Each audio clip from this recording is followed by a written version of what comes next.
অনেকদিন আগের কথা। এক বিশাল ঘন বনে থাকত এক সিংহ। সে ছিল বনের রাজা, কিন্তু সে ছিল প্রচণ্ড অলস এবং রাগী।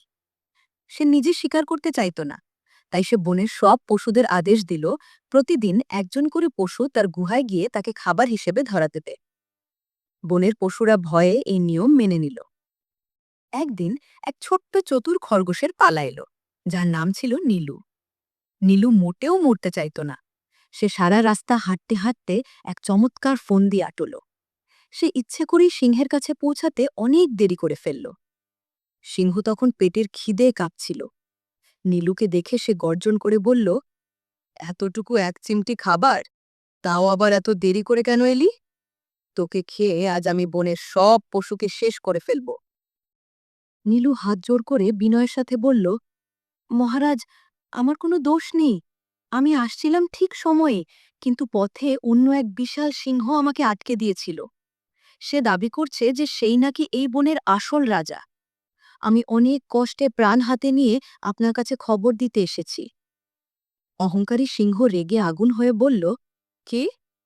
এই বনে আমি ছাড়া আর কোনো রাজা নেই? আমাকে এখনই তার কাছে নিয়ে চলো, আমি তাকে শিক্ষা দেব।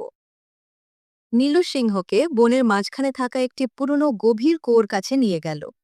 সে বলল, মহারাজ, ওই দেখুন, ওই কেল্লার ভেতরে অন্য সিংহটি লুকিয়ে আছে। সিংহ কুয়োর ওপর ঝুঁকে নিচের দিকে তাকাল। কুয়োর পরিষ্কার জলে সে নিজের প্রতিচ্ছবি দেখতে পেল। সে ভাবল, ওটাই বুঝি সেই শত্রু সিংহ। সে যখন কুয়োর দিকে তাকিয়ে জোরে গর্জন করল, কুয়োর ভেতর থেকে তার নিজেরই প্রতিধ্বনি ফিরে এলো। সিংহ ভাবল, ওপাশ থেকেও সিংহটি গর্জন করছে। রাগে জ্ঞান হারিয়ে সে শত্রু সিংহকে মারার জন্য কুয়োর ভেতর ঝাঁপ দিল। কিন্তু কুয়োর দেয়ালে ধাক্কা খেয়ে সে আর উঠতে পারল না। নীলু সানন্দে বনের সব পশুদের এই সুসংবাদ দিল। সবাই নীলুর বুদ্ধির প্রশংসা করল এবং সেদিন থেকে বনের পশুরা কুয়োর ভেতর থেকে প্রতিধ্বনি শুনতে শুরু করল। পশুরা চিরদিনের জন্য শান্তিতে বাস করতে লাগল। এই গল্পটি আমাদের শেখায় যে বুদ্ধি থাকলে গায়ের জোরের প্রয়োজন হয় না। কঠিন বিপদও মাথা ঠান্ডা রেখে মোকাবিলা করা সম্ভব।